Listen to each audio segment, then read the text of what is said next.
Then we got a 2017 Outlander 1000. And we're going to be installing the CVTech whole clutch assembly today. And I just got this the other day in the mail from Peakboys in Canada. So we're going to give that a try. We're replacing the stock clutch. And this has 5,000 miles on it. And you can see it's starting to wear. The weights are wearing into the clutch housing. And these rollers are starting to get flat spotted too. So I figured pull it off. We're having issues with it shifting too, because I think that clutch was staying engaged.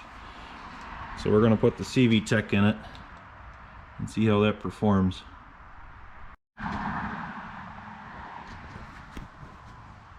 I'm just going to fast forward to the good stuff. Alright, let's go for a rip.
Just pulled back in the garage and did the first rip on it, and here's my honest review.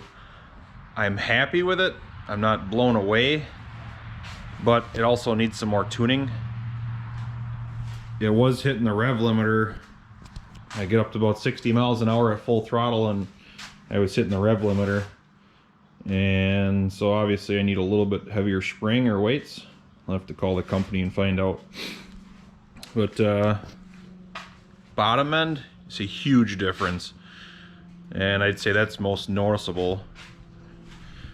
Other than that, I had a hard shifting problem too, so that kind of helped a lot, or a little bit I should say. It's definitely smoother shifting. So paid 530 bucks. It was on sale. I'd say it's worth it. So I was happy with it. Should save the belt, that'll help. So, but pretty soon this machine is gonna go bye-bye, and I got something else in store coming. Another ATV, another Can-Am, and hopefully I can make some more videos with the new machine coming. So it was a good run. Had this thing since new, put 5,200 miles on it, and she's treated me well. So here's to the new owner, and wish him well with it.